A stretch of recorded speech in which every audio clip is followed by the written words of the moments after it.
I was a fairly lonely child. I wouldn't go as far as to say my parents neglected or didn't love me, but their exhausting work schedules limited the time they could spend with me.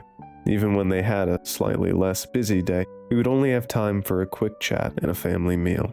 Of course, there were some upsides. Every day, they would leave me some cash on the kitchen table so I can buy whatever I want when I get back from school. Honestly, they've always left far too much money for me and didn't care if I spent it all, so I'd buy random things to pass the time. I couldn't even count how many times I just bought a huge mozzarella pizza out of sheer boredom, then just eat a slice and leave it be.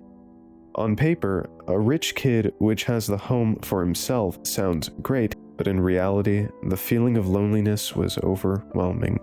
Even though I desperately needed a friend or at least someone to talk to, it was nearly impossible for me to achieve at the time because of my lack of social interactions. I became almost incapable of forming any connections with other people. The only meaningful connection I had aside from my parents was with my neighbors, Mr. and Mrs. Rogers. They would occasionally invite me over for some lemonade or would bring me over some cake, although they usually didn't have time for anything more than that. After all, they had 2 very young daughters they had to take care of, so they obviously didn't have much time to waste. Even though I was already 12 years old, I never had a friend.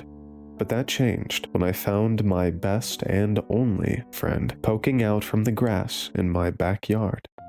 It was just a boring summer day. I left the house just for a moment to throw out the trash. Only moments before coming back inside, I heard an unintelligible whisper. I turned around, trying to focus on my surroundings. Then I heard another whisper. This time, however, I clearly understood it. The soft voice said, "Sorry for disturbing you. Can we talk?" I scratched my head in confusion. Again, I scanned my surroundings, but I saw no one. I see you're confused. To be fair, hearing a random voice and not seeing where it's coming from isn't too common, so let me give you a hint. Look at the grass behind you. I'm right next to the tree right now. I'll try and wave at you. The whispering continued. I immediately looked at the area near the tree in our backyard. The only thing I saw was a lone yellow flower, but as my eyes focused on the flower, I realized that it was wobbling left and right. That was highly unusual considering there were no strong winds. I walked closer to the flower, and then I heard the voice again. This time it was noticeably louder than before. "Hello, friend. Let me make a quick introduction. You aren't crazy. A flower is indeed talking to you. I don't have a mouth, so I have to communicate telepathically with you.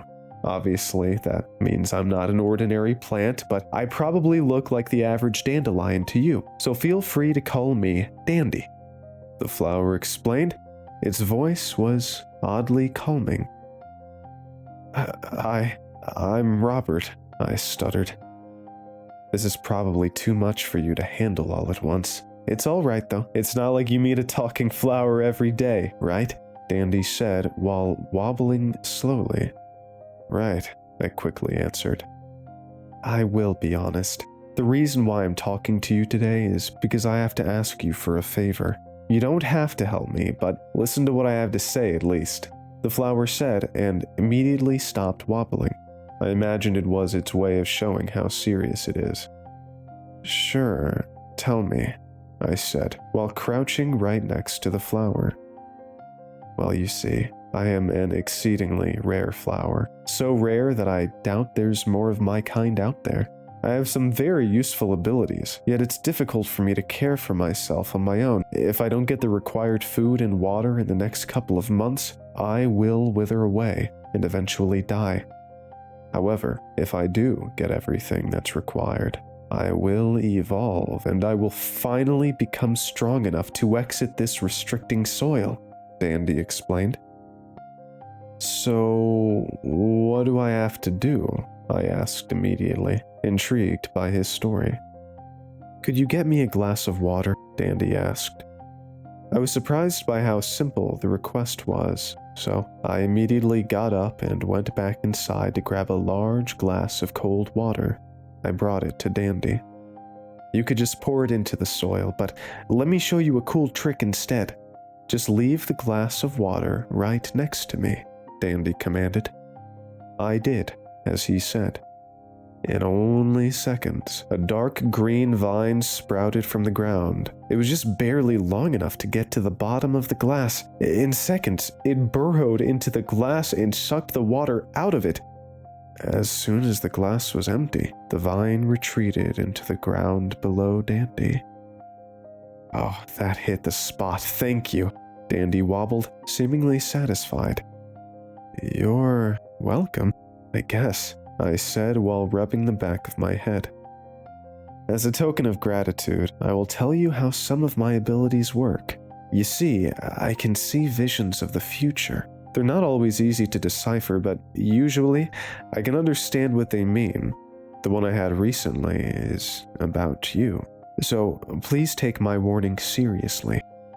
When washing the dishes later tonight, please wear your father's leather gloves. As soon as he finished talking, Dandy stopped wobbling. Sure, thank you, I replied, not fully believing what he said. I see you're not fully convinced yet, so look at this, Dandy said cheerfully. Seconds after he finished talking, he was gone. It looked like he disappeared when I blinked. Before I could even say anything, I heard his voice once again. As you can see, I can turn invisible too, so why not believe my visions of the future? Surely a plant that can turn invisible wouldn't lie to you about seeing the future, right? Yeah, right. I hesitated with my response. Dandy reappeared and continued talking. It doesn't matter if you believe me or not. Wearing a pair of leather gloves tonight won't do you any harm anyway, Dandy remarked. I won't take much more of your time today, so go back inside and grab something to eat. Although, if you need someone to talk to, I'll be here. Not like I could go anywhere, Dandy said and giggled. Okay, I quickly replied, still dazed by how unusual the situation was. Oh, I almost forgot. Please don't tell anyone else about me. I trust you, but other people might not be kind to me, Dandy said. For the first time, I could feel nervousness in his voice. I waved goodbye. Dandy wobbled once again, although this time he wobbled forward like a gentleman tipping his hat. After that, I went back inside. Hours passed. After I was done eating the sandwiches my mom left me, I got ready to do the dishes. But then I remembered Dandy's warning. I was very skeptical about it, but I still wondered what would happen if he was right, and I didn't bother to heed his warning. So I quickly took my dad's leather gloves out of the drawer and wore them. Even though they weren't the perfect fit, I still wanted to do as Dandy suggested, just in case. I started washing the dishes. Only minutes passed and a large glass mug shattered in my hands. Shards of glass fell in the sink, but I was uninjured, thanks to the gloves, which were now slightly red. My skepticism immediately disappeared. There was absolutely no way this could have been a coincidence. I finished the dishes, and since it was already late at night, I went to bed. When I woke up, I talked to my parents before they went to work. I didn't even mention Dandy, mainly because I didn't want to betray him, but also because I didn't want my parents to think I was slowly going insane in solitude. Talking to Dandy every day and occasionally doing some favors for him became a common occurrence. We would talk about many different topics. I would tell him about the movies and TV shows that I liked to watch or the video games I loved wasting hours of my life on. He was a great listener and seemed to be genuinely intrigued by my hobbies. He even told me that he'd enjoy watching Star Wars with me once he fully evolves. Every week, he'd ask for a small favor, which I would gladly fulfill. Some favors were as simple as bringing him a glass of water. Others were buying a bag of fertilizer for him and then pouring it all next to him. He thanked me every time. As strange as it sounds, talking with a flower became a normal part of my daily schedule. He became my only and best friend. Spending time with him slowly made the feeling of loneliness disappear. As our mutual trust grew, so did Dandy. Every week he grew a bit larger. At first, he looked like a tiny dandelion, but now he resembled a large yellow rose. A couple of months passed. My parents went to work as usual. As soon as they were gone, I rushed to meet up with Dandy, just like I usually would. I ran towards the friendly flower, yet what I found made me stop in my tracks. Instead of the vibrant yellow rose, I saw a bent and withering dark green flower. Its petals were so dry that I wouldn't be surprised if it turned out to be dead if it didn't talk to me as soon as I approached it. "Hello, friend," Dandy said. His usual cheerful and energetic voice was now replaced with a raspy mutter. I was too shocked to even think of what to say. "Unfortunately, I have some very bad news. I saw a grim future in my visions. I appreciate your kindness and how willing you were to help me evolve, but in the end, the horror I gazed upon in these visions made me sick, so sick that your efforts might have been in vain. I doubt that I will recover, but I promise you that nothing unfortunate will happen to you if you heed my warning once again." Dandy said. Somberness was present in his voice. "What visions? What are you talking about?" I asked, confused and scared. "Please, listen to me carefully. Tonight, a mysterious abductor will kidnap children in your neighborhood. He will do unmentionable acts to the poor children.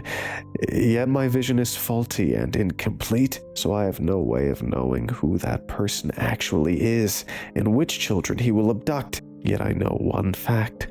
Your house appeared multiple times in my visions, so you might be his target." Dandy ended his explanation, almost choking on his words. I sat on the grass and stared at the ground in shock as multiple horrible thoughts put pressure on my mind. "Rest assured, I will do whatever I can to protect you, but you have to follow my instructions closely. Do you trust me?" Dandy asked. "Of course," I swiftly answered. "Good, I'm glad," Dandy replied with noticeable relief in his shaky voice. "Please, just pull off one of my petals and consume it. That's everything you have to do. I promise you will avoid a grisly fate if you do as I requested." Dandy pleaded. I had no reason to distrust him. This wouldn't be the only time his warnings put me out of harm's way, so I agreed to do it. Before taking one of his petals, I asked, "This won't hurt you, right?" Dandy instantly replied, "Not at all. To me, this would be the same as a human losing a hair or two." Satisfied with the explanation, I quickly plucked out a petal and swallowed it. "Congratulations. You may share some of my abilities now," Dandy told me with a hint of happiness in his frail voice. "Really?" I asked, even more confused than before. "Well, when you go to sleep tonight, I will make you completely invisible. Even if you're indeed the mysterious abductor's target, he won't be able to notice you," Dandy explained. "Thank you," I replied, instantly feeling relief. Once the fear for my life subsided, I remembered how frail Dandy looked. "What about you? Will you be all right?" I asked, genuinely concerned. "Let's just worry about you for now. Tomorrow you can come get me some high phosphorus fertilizer that should hopefully help me recover," Dandy reassured me. I nodded and thanked him. "You should really go to your house now, get something to eat and spend some time doing whatever you enjoy. Then go to bed and leave everything else to me." Dandy offered his advice one more time. "Don't worry, I'll do exactly as you recommended. I replied, placing my full trust in my friend. I waved goodbye, even though sick and tired. Dandy had enough strength left to slowly wobble. It looked like he was wishing me good luck. I went back to my house and tried occupying my mind by watching some anime. As the night was approaching, I became more and more nervous. A feeling of intense exhaustion hit me, even though it wasn't even 10 p.m. yet. I felt sleepier than ever before. So, I shuffled to my bed, using all my energy to not fall unconscious. As soon as I was an inch away from my bed, I fell on top of it and was sound asleep in only seconds. That night, I had a dream. I was sitting in my living room and watching Star Wars. I heard Dandy's voice. It was full of energy, with obvious glee in his voice. He said, "Thank you." I turned to my left and saw Dandy sitting right next to me. I froze in my seat as I gazed upon his new appearance. He now had a body that looked like a human sculpture. It was made out of hundreds or even thousands of vines. He had large arms and legs which were covered in leaves and moss. His large head looked like a Venus flytrap, except he also had eyes. His eyes were disturbingly human. Each eye had a different color, and they looked like tiny black and brown dots in his enormous yellow head. As he looked at me, I could have sworn that he smiled at me with a big, toothy grin. I woke up in cold sweat. I was extremely groggy. It was the kind of feeling I had only if I oversleep. I immediately noticed the window in my room was open. I thought that was impossible, because the mix of nervousness and paranoia yesterday made me lock every window and door in my house before I went to sleep. Nonetheless, nothing seemed to be wrong with me, except my socks, which were unusually dirty and wet. I had no injuries, though, so I knew Dandy's plan worked.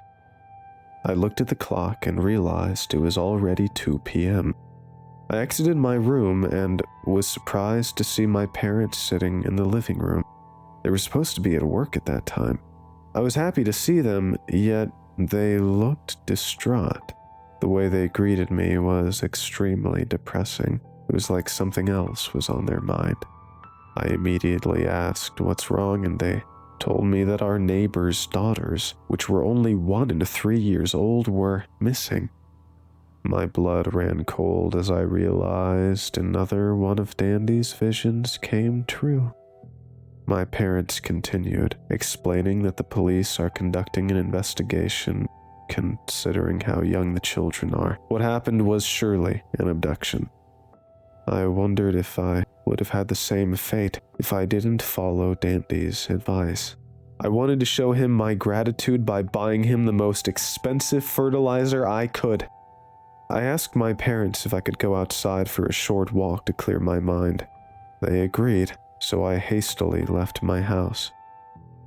I gazed upon the area where Dandy was, yet this time I saw nothing except for the grass and the tree next to it. I ran up to the spot, fearing that my friend withered away while I was asleep. I fell to my knees, desperately searching for Dandy. There was no sign of him. I tried digging through the soil with my bare hands, frantically searching for him. I didn't find him, but underneath the soil, I felt something firm. I continued digging through the dirt. I grabbed some kind of orb-shaped object with both of my hands and pulled it out. As soon as it plopped out of the ground, I dropped it and almost started vomiting. It was a small human skull. Worst of all, I felt more objects in the soil while digging, so I immediately knew there was more bones buried in the same spot. As I was screaming for my parents and running back inside, the pieces of the puzzle started connecting in my head. I now understood that my so-called best friend finally evolved, just like he always wanted to. The memories I had of the rest of that day were blurred out by the shock I've experienced. The only thing I was able to remember is that the police interrogated my parents and me. They didn't find any fingerprints on the bones. Our alibis were rock solid, so naturally they came to the conclusion that we weren't involved with the abduction and murder of the children, even though their remains were found buried in our backyard. However, the police did keep a close eye on us, and we had to stay home for a month. After this incident, I finally had the chance to spend more time with my family. Nonetheless, I became even more isolated. I would leave my room only if I needed something to eat or drink. The Rogers, my hospitable neighbors, started avoiding us. They wouldn't even greet us if they saw us in the backyard anymore. They looked away in pure disgust instead. I knew they blamed us for what happened, especially me. The anger in Mr. Rogers' eyes was undeniable whenever he saw me. They had every right to hate me. After all, I was the only person that had an idea what might have happened to their daughters, yet I chose silence and cowardice instead of the truth. My mental state degraded with each passing month.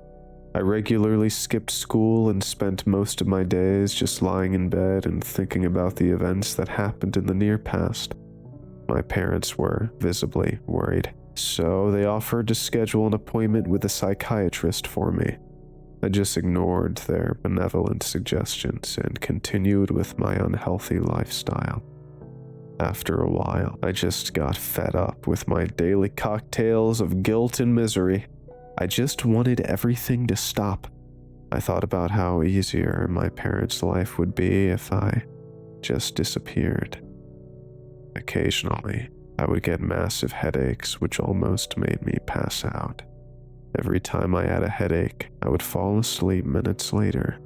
I would have nightmares about my parents crying in the living room or about my depressing daily routine.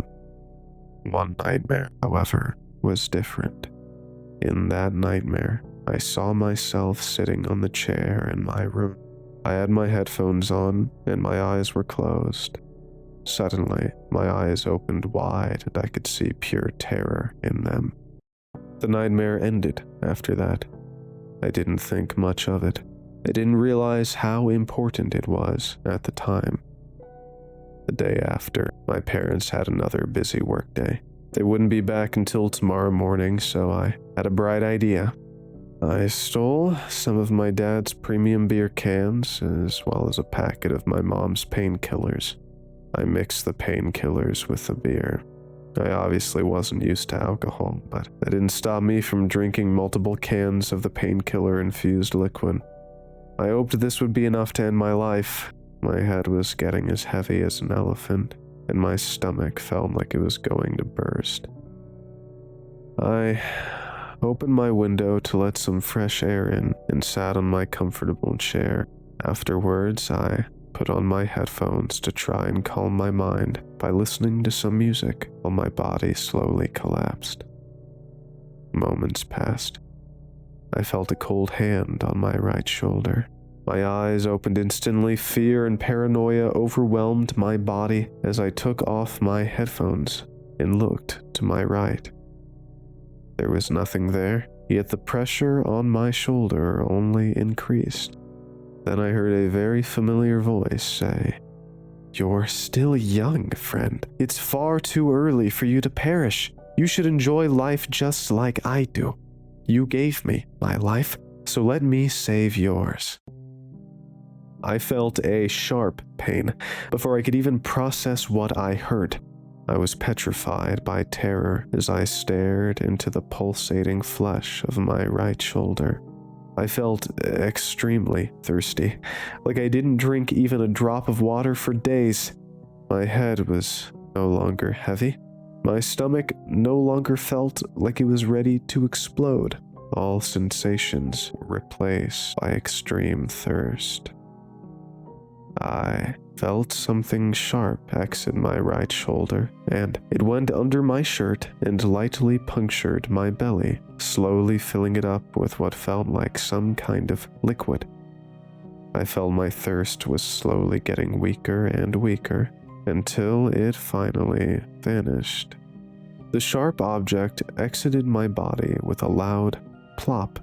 I heard the all too familiar voice say with satisfaction, "All done, friend."